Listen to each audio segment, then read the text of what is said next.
Welcome to Uncommon Knowledge. I'm Peter Robinson. Be sure to join us on Facebook at facebook.com/UNC Knowledge. Facebook.com/UNC Knowledge. Put up questions, suggestions for guests, comments.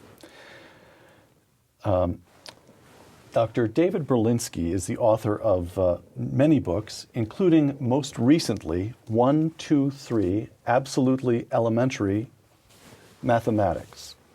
1, 2, 3 is about the peak of my own mathematical form, but the prose is so irresistible. I challenge, even if you're as much of a mathophobe as I am, you will not be able to put it down. An earlier book, and the book we'll spend most of our time discussing today, is The Devil's Delusion, Atheism and Its Scientific Pretensions.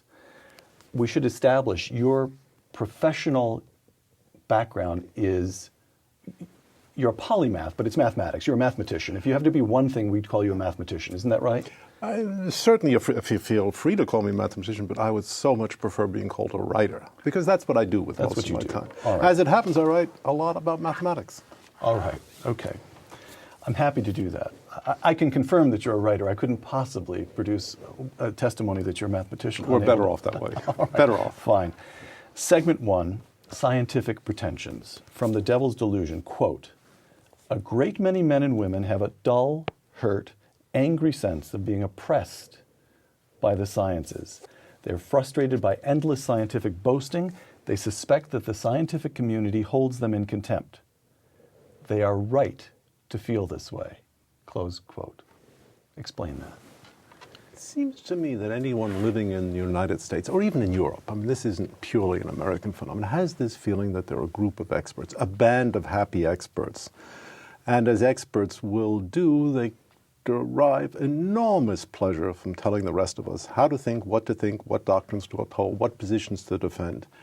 And this conspiracy among experts, if it is delivered in small, manageable doses, for example, in a doctor's office, one is generally happy to receive it. Doctors know what you're talking about. Yeah, take an injection, that's fine. But as a cultural, as a social, as an ideological phenomenon, it gets on everyone's nerves after a while. I mean, what headline in any newspaper is more apt to provoke a sense of aggression and disbelief than "scientists say"? Now, you know what's coming afterwards. It's not the scientists saying anything. It's the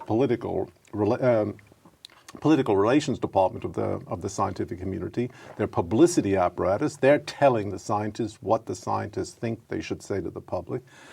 And within 24 hours, what serious scientists say has changed overnight. Look at the history of medicine over the last 50 years. One triumphant imbecility after another revealed to be a fraud. So there's a deep, and I think my words were well chosen, deep, hurt, perplexed sense of being oppressed by a scientific community that in many respects doesn't know what it's talking about. Not all, obviously not all, but in many respects. The boastfulness is what's so irritating. And in this book, the particular form the boastfulness takes that you wish to refute is scientists saying, Yeah. we've discovered that there is no God. No. And we know there's no God because we are scientists. Exactly. And you don't, all right. Exactly. Let me quote from The Devil's Delusion again, David. "In many respects, the word naturalism comes closest to conveying what scientists regard as the spirit of science, the source of its superiority to religious thought. But what reason is there to conclude that everything is, to quote philosopher Alexander Byrne, an aspect of the universe revealed by the natural sciences? There is no reason at all." Close quote. Now, you need to unpack that for us. But my layman's stab at it is, the sciences properly construed have access only to the material world, what we can perceive through our five senses, and there's no reason to suppose that that encompasses all the world or all of reality. Is that the right way? I think that's a good way. It's a partial way. Certainly, Partial. I would reject the idea that the sciences have exclusive access to the material world. There are other ways of dealing with the material world. The Yankees don't train their pitchers in terms of material science. The development of the human body really is a part of the material world, but is not necessarily the focus of a group of science when we talk about performance in the arts. Mm-hmm. So there are other ways of accessing the material world. But the important thing is that these dominating terms, for example, naturalism, when you try to look at them more clearly, they turn out to be inordinately spongy. There's really nothing under the term itself. I mean, we all know that to be natural is somehow to be good. It's like a Swedish nudist documentary, all natural. See any number of Swedes prancing on a beach, that's natural. Oh, all right, it's natural. But what does the word mean? What does the word mean? And why should we pay such serious attention to scientific propagandists who wish to insist that only this kind of inquiry makes sense scientifically or makes sense intellectually? After all, mathematics is a paradigmatic case of a science that has nothing to do with natural anything. So what I'm trying to reduce this to a layman's term. What you're saying there is, don't be overawed by someone saying, A, I'm a scientist, and B, I'm an atheist. Don't suppose that statement B derives any particular authority from statement A. That's what you're saying, right? The comparable claim would be, A, I'm a scientist, B, I'm an expert on contract law. Right. Well, yeah, expert on contract law because you study particle physics, give me a break. Right. Expert on the existence of God because you studied particle physics. I request the same break, the same suspension of belief, the same absence of commitment to whatever it is you're saying. And these guys are, of course, shameless. They're just shameless. David, two quotations. Atheist author Sam Harris, quotation number 1. Religious faith is on the wrong side of an escalating war of ideas. Science must destroy religion. Close quote. Quotation number 2 from the Compendium of the Catechism of the Catholic Church. Quote, there can never be a contradiction between faith and science because both originate in God. It is God himself who gives us both the light of reason and of faith. Close quote. Which statement strikes you as the most pretentious? Well, the first certainly engenders a single reaction. Yeah. I mean, that's Sam Harris. Okay. It's the sort of thing some of my college sophomores would say when they had read a little bit of H.L. Mencken. Yeah, okay, let's go on to the next subject. The position of the Catholic Church is much more balanced, nuanced, subtle, and suggestive. I don't think it's pretentious at all. I think there's an enormous body of serious discussion behind it. I won't go so far as to say I endorse it wholeheartedly, but it's a reasonable statement. It comes much closer than anything Sam Harris is saying to capturing where we happen to be in the early part of the 21st century. Segment 2, Darwin. Good old boy. Good old boy. The Devil's Delusion. Quote. This is quite a quotation. It's only a few words, but it's... Packs a punch. Yes, it does. 2 of them, I think. Suspicions about Darwin's theory arise for 2 reasons. The first, the theory makes little sense. The second, it is supported by little evidence. Close quote. All right, let's take those one at a time. Evolution makes little sense. Evolution is in the air. It's so widely accepted. It's in the air of the New York Times, that's for sure. And it's in the mouth of every evolutionary biologist, but that doesn't exhaust the cosmos. Let me ask you a question. If those 2 propositions you were to accede were completely true, would it change your mind? Those are the 2 quotations. That evolution makes the theory makes little sense in and of itself, and it's supported by little evidence. David, it wouldn't change my mind because I'm so completely on your side on this one. Well, I mean, if you were on the other side. If I were on the other side, yes, but I would do everything I could to, I mean, that's sort of like the vampire approach. But I assure you, it would change no one's mind. And that's the curious thing about the discussion. Do you think it would change Richard Dawkins' mind? Or Sam Harris? Why do you say that the theory in itself makes so little sense? What's it say? Whatever survives, survives. No, I knew that before. Because it's I didn't even have to study Darwin. It's tautological. It's empty. It's empty. It's empty. It doesn't tell us anything. Yeah, survive. I'll believe that. But that's not a theory. That's just a string of wet sponges on a clothesline. That doesn't tell us anything deep about biological structure. Yeah, a lot of variations. Children don't look exactly like their parents, thank goodness. And their children will be slightly different too. But does that tell us why startling, complex structures arise in the history of life? No, it doesn't have anything to do with it. It is supported by little evidence. Now that, I have to say, did startle me to hear you say that evolution is supported by little evidence. What is the evidence that's forever being introduced? Well, there's I the can fossil. tell you. Little boy, Father took me to the Museum of Natural History in New York. There it is over on the west side of Manhattan. Yeah.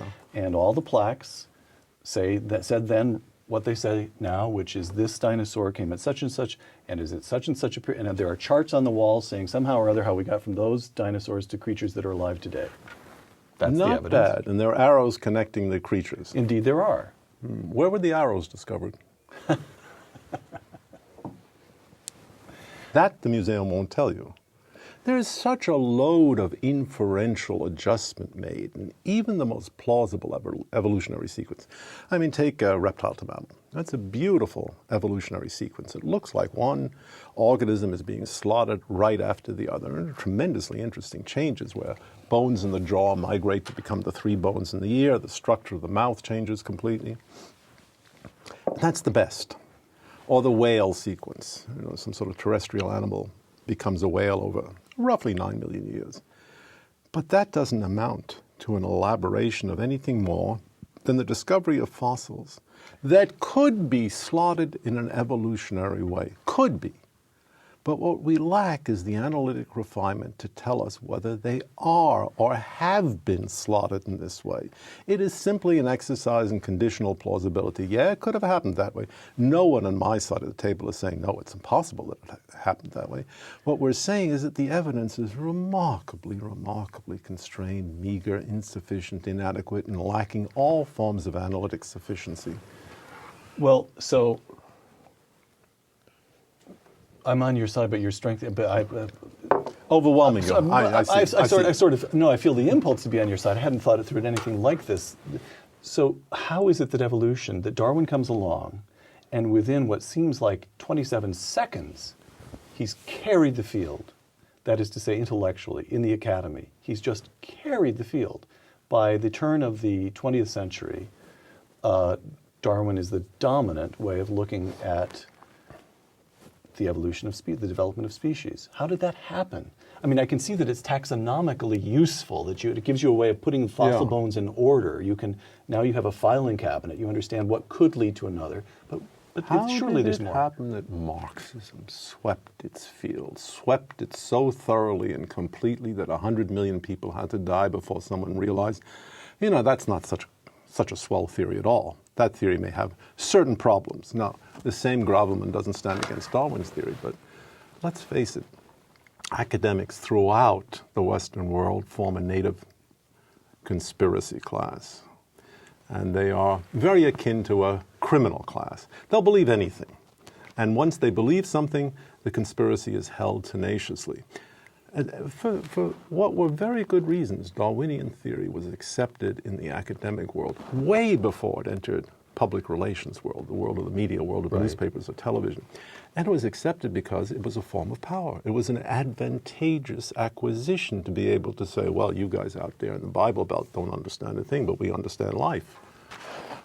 Knowledge is power in the academic world, and that was a devastating acquisition, the more so since it allowed academics to participate in a cultural war against religion, a rival center of power. Richard Dawkins, one of the most prominent atheists of the day, quote, although atheism might have been logically tenable before Darwin, Darwin made it possible to be an intellectually fulfilled atheist.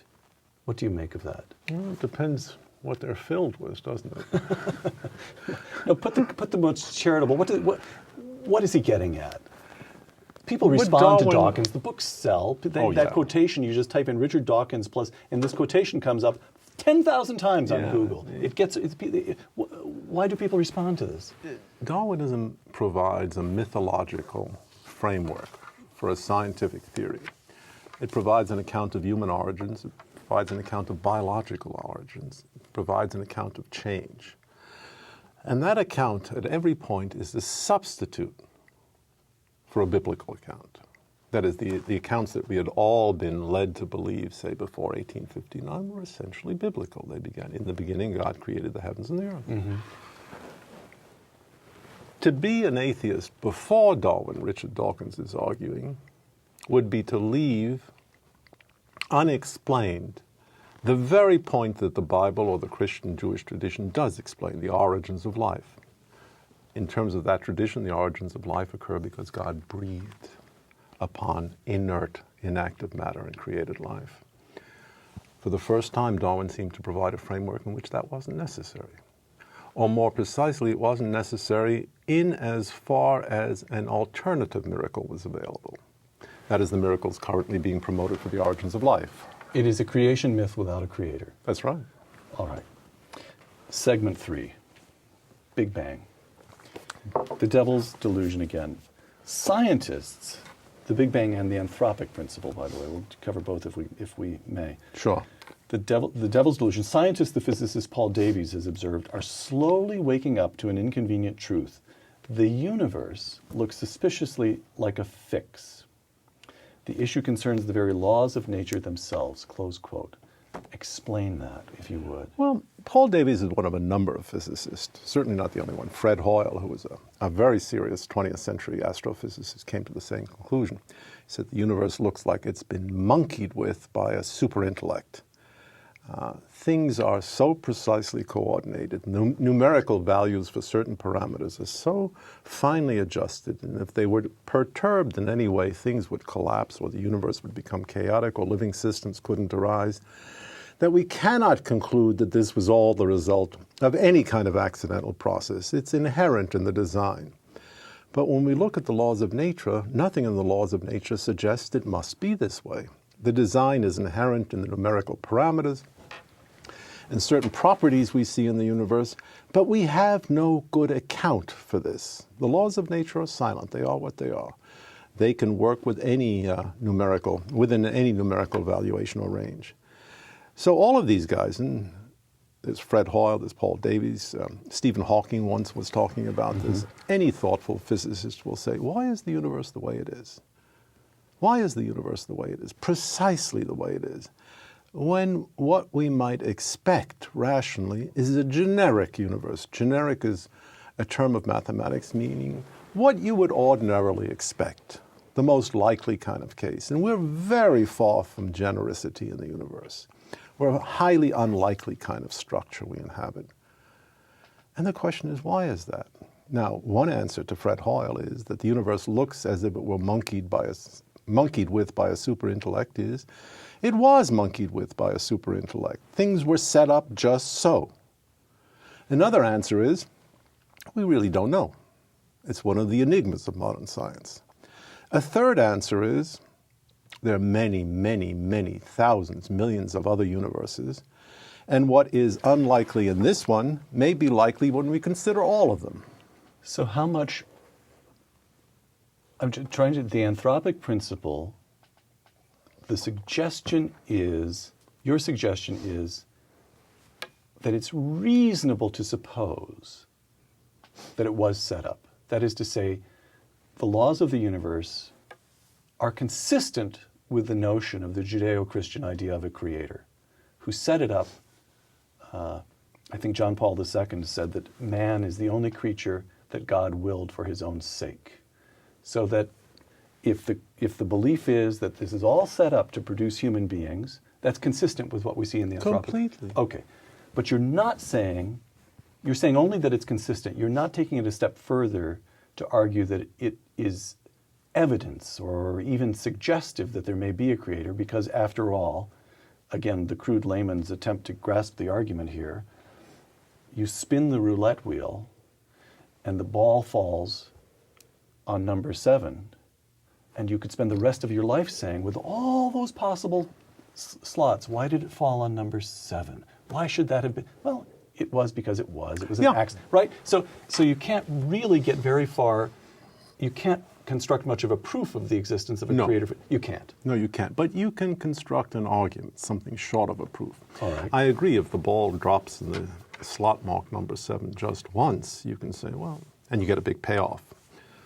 It's interesting, drop once. If it drops in number 7 again and again and again, at some point you would be entitled to scratch your head and say, you know, the game must be fixed, or I must be inordinately favored to be winning it like this.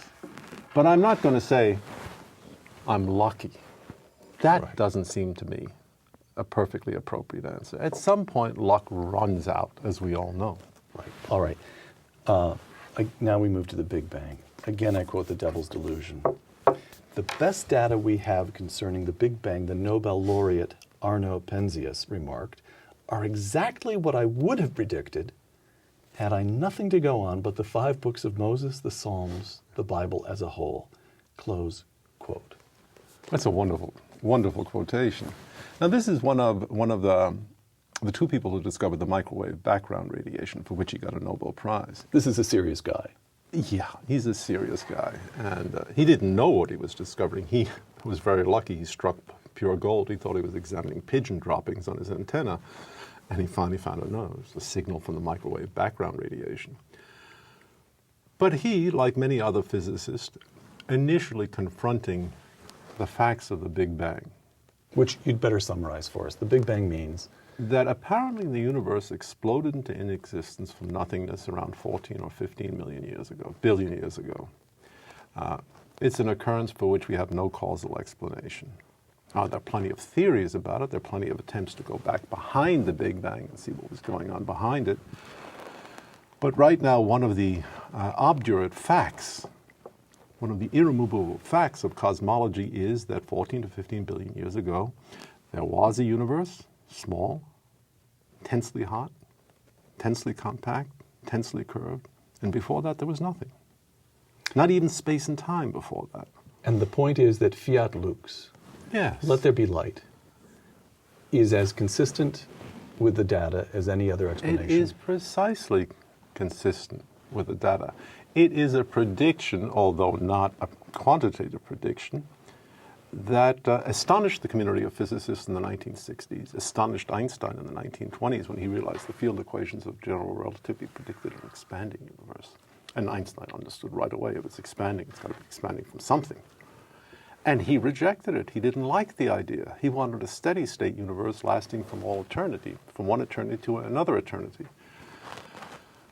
But the Hubble data persuaded him he was wrong. Okay, so again, with the Anthropic Principle, it's not a proof. No. But it sure is suggestive. That's your argument. And the Big Bang, it's not a proof. It could be simply because it could be. But it is, I guess what I'm trying to do is to get you to distinguish between your judgment in these matters, between saying it's merely consistent with the Judeo-Christian view of a creator who brought it all into being, or you'd like to suggest that it points in that direction. There's something positively suggestive about it. It's certainly moving and disturbing that in the 20th century, cosmology should have rejected an ancient view of the universe as moving from the everlasting to the everlasting with no origin, and embraced a completely different view, but one that is in no way new. It's part of the religious tradition. I think I would like to rest my commitment by saying this is strange, unexpected, moving, and very curious.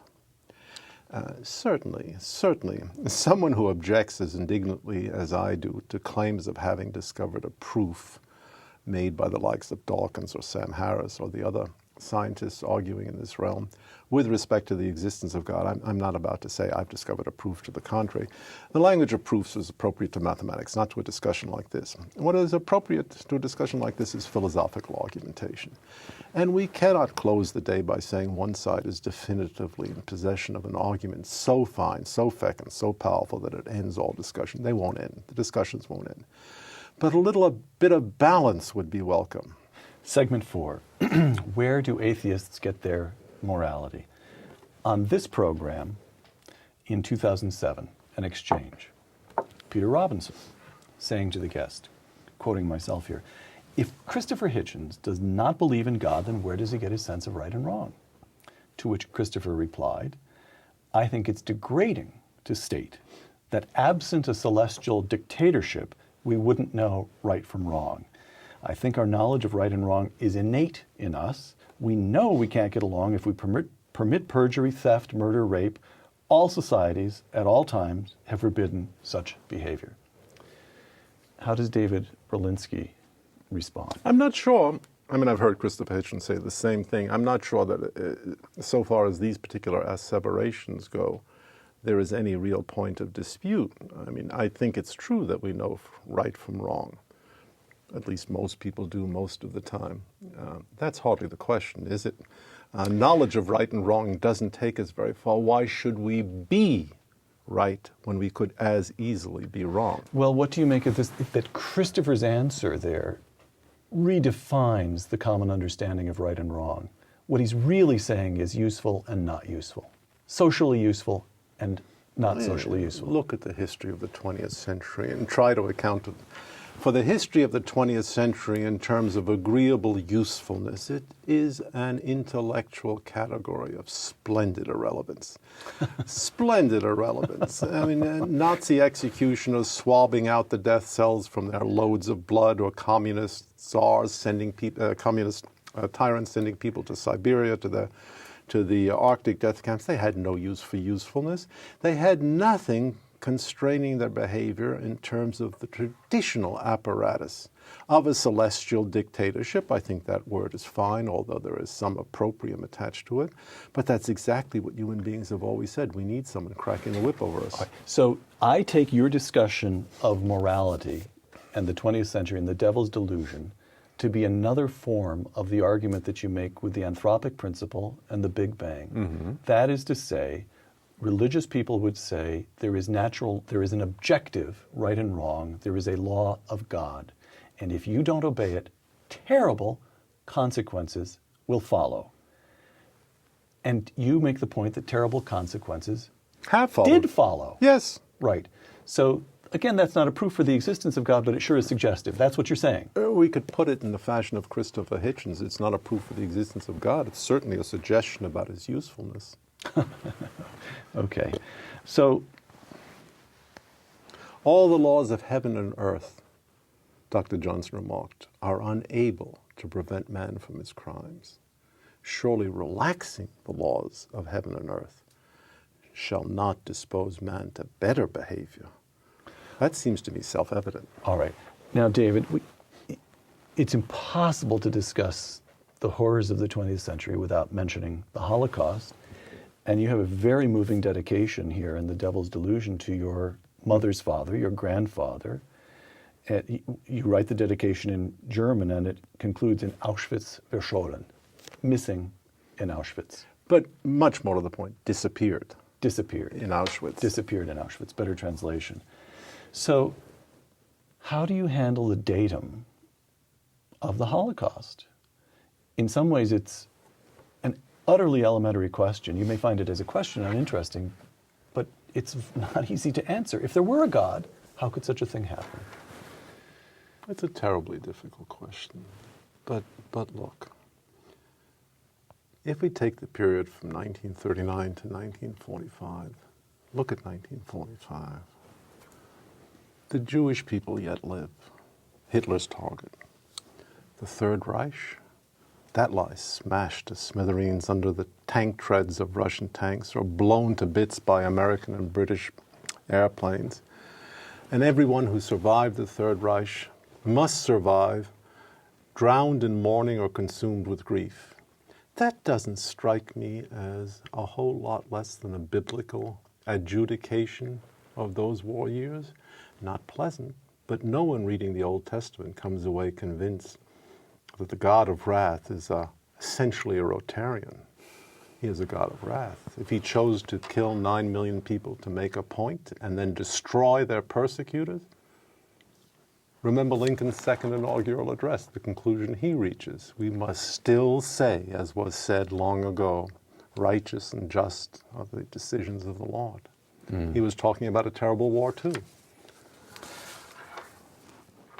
In The Devil's Delusion, David, you construct a kind of syllogistic progression to show that this is another way you show that religious questions can be perfectly reasonable. Let me quote it to you. If the universe is contingent, there is no saying whether it existed forever. Maybe, maybe not. Maybe not. That's point one. Point two, if anything might not exist, then it is reasonable to ask why it does exist. Point two. And point three, well, why does it exist? I mean, really? Yeah. How does David Berlinski answer the question? I don't think there is an answer in terms of the traditional body of knowledge we associate with physics. I don't think physics is now in a position to answer that question, and my suspicion is it will never be in a position to answer that question. But it is a very good question, and it is a question that, while it cannot be answered from the physical tradition, can certainly be asked from the physical tradition. And that's something very interesting, the existence of a class of questions that can be asked within a physical theory, but not answered within a physical theory. And I think when you look at those kinds of questions, well, why does the universe exist? What are the causal conditions that make a universe possible?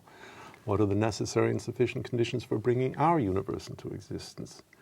Then you have the beginning of a sense of intellectual humility.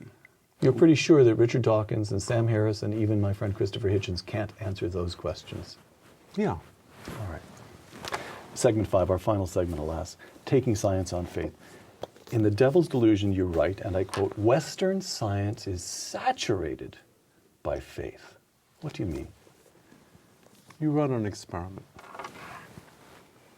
You put your hands in your laboratory equipment. You go away for a cup of coffee. You take a nap. You come back. You expect the experiment to be continued, and that when you put your hands in the laboratory equipment, it will be the same. Things are continuous from one moment to another. The universe doesn't shake itself in and out of existence. Things are stable. Things are predictable. Things are satisfactorily amenable to investigation. These are all items of faith. How do you know any of these? You project backwards from the modern era to say what could have happened in imperial times, Roman imperial times. How do you know the same universe was there 1,000 years ago? You're going to leave this table in about 30 seconds. How do you know a chasm isn't going to open at your feet, Peter? You don't know that. You take it on faith. And there are thousands of remarks. These are remarks within the philosophical tradition pointing out the extraordinary extent to which, in order to advance scientifically, there's an enormous body of assumptions that have to be in place, and those assumptions can't be defended. No science, Aristotle said, ever defends its own first principles, and we can't either. It's just a logical point. All right, another quotation from The Devil's Delusion. "Members of the National Academy of Sciences are by and large persuaded that there is no God. Men and women in their millions that there is." Why should that be so? There's a tremendous advantage in belonging to the National Academy of Sciences. And the National Academy of Sciences is an institutional source of authority and power. If these guys were going to defer to the Vatican or to a council of rabbis or to a group of Muslim clerics, much of their power and influence would be discredited. But that is to take a cynical view. The less cynical view is that a certain amount of education, a certain amount of immersion into a physical theory, and the same thing is true, immersion into a legal theory, tends to displace any other kind of ideological affiliation. And that is transmitted or transmuted into a form of denial. There is only one truth that happens to be the truth of plasma physics. That's what a plasma physicist, and why not? 50 years studying plasma physics, that's the only truth you can see. So you're suggesting that atheism, as it expresses itself among scientists, is a kind of déformation professionnelle? Oh, of course. Of course. You find the same thing in people who are completely committed to wrapping Cuban cigars. That's how they think of the universe. The universe can only be illuminated in terms of a large cigar being wrapped. It's not a source of surprise. The world of matter, again from The Devil's Delusion, revealed by the physical sciences, does not serve to endow materialism with a familiar face. There are black holes and various infernal singularities. Popping out of quantum fields, the elementary particles appear as bosons or fermions. Reality is remarkably Baroque, and it is promiscuously Catholic, small c, Catholic. So here, throughout this book, David, at one place you state it explicitly. You state, "I do not take as the burden of my argument to prove the existence of God. Right. I take it only to demonstrate that the scientists cannot disprove the existence of God." Fine. And but the way this book operates, that's a kind of baseline. You get that on every page. But there are other pages where if you were graphing the reader's reaction, intellectual reaction, there would be little spikes here and there in which it seems that you're saying more than that. It seems that you, well, right here, you say that science, physical science, properly understood, a true understanding of the physical, the material world around us, not only does it not mute or displace a religious sensibility, it excites a sense of wonder and mystery. Well, I agree with that. I had no intention of concealing that. I know not seems, my lord. No, I agree completely. That is a position in the book that I do want to adopt. It certainly does, to the responsive mind, excite a sense of religious possibility. The passage about material objects that you quoted is one intended to show the vacuousness of the material as a category, even within the heart of physics. There is no sense of a material object that covers the sort of inquiry that physicists are doing. Black hole is not a physical or material object. Look, you smack your hand on the table, and then you smack your hand on the table again. How many times have you smacked your hand on the table? 2. Where is that number 2? Is that a physical object? No, of course not. And that pervades the sciences. The idea that the world of matter is the world that matters is simply not true. Or if it is true, and there's a wonderful remark by the logician Kurt Gödel in talking about materialism. Gödel was, of course, a great genius, and he had no patience for the physical sciences. And he said the only way materialism ever survives is that all of the properties that we would want from a non-material world, from a psychological or biological or religious perspective, are just slapped on top of a material object, and we describe it as material. That's no answer. I mean, even the most primitive parts of physics, force. Is force a material something? We have a very limited understanding. Even 300 years after Newton, what is force? What is force? We don't know. What is energy? Are they material? It's hard to say. Final question, alas. Let me give you one more time, let me give you 2 quotations and just ask you to respond. Quotation number 1 requires a little bit of a setup. The late philosopher Sidney Hook, remarkable man. Old friend. Oh, is that so? Yeah. All right, I didn't know that. I never had the chance to meet him. He died a year or 2 before I came here to the Hoover Institution. Well, but Sidney Hook was an avowed atheist, not agnostic, but atheist. And a friend of his, this was a story told to me by that friend, said to Sidney Hook, Sidney, if when you die, you discover to your surprise that there is a God after all, how will you explain yourself? And Sidney Hook replied, quote, I tell God that he had provided insufficient evidence, close quote. That's number 1. Here's number 2, Psalm 8. When I consider the heavens, the work of thy fingers, the moon and the stars which thou hast ordained, what is man that thou art mindful of him? Close quote. Which quotation, which worldview, do you find, to use Richard Dawkins' phrase, more intellectually fulfilling? Well, I've heard Sidney Hook say the same thing. Is that an old line of Sidney's? Yeah. All right. What are you talking about, David? There's no God out there. No, this is just a lot of hooey. I'll have a tuna sandwich. No, there's very little substance in that quotation. And of course, there is a point of presumption in that particular argument, which Bertrand Russell also used. The point of presumption is that human beings constructed as human beings are constructed could so interact with God as to be persuaded by the countenance of the deity when they were left unpersuaded by the evidence of his handiwork. That's a remarkable presumption. Much more reasonable, it seems to me, is those who cannot see the handiwork will not be able to see the countenance either. There is a limitation, a kind of aspect blindness at work. Not everyone appreciates Mozart. It's just a fact. The second quotation, I think, is a beautiful quotation, but there's a fine line from Gerard Manley Hopkins. The world is charged with the grandeur of God. It will flame out like shining from shook foil. It gathers to a greatness like the ooze of oil crushed. Why do men then now not wreck his rod? Generations have trod, have trod, have trod. I think that captures very elegantly the spirit of the psalm, but also something of Sidney Hook. Something of Sidney Hook. Why do men then now not wreck his rod? That's something I always ask Sidney. We did talk about that.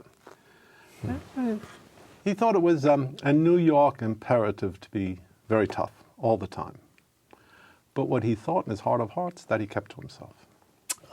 Actually, I want to ask, this is going to be the final question. So we know that this program is watched disproportionately by kids, college kids. So you have somebody in college who's going to, I don't know if you went through this when you were an undergraduate, you being you probably went through it at the age of 7, but it's the sort of thing that I went through when I was an undergraduate, which is you show up at college and you look around and you realize that a lot of very bright people are atheists.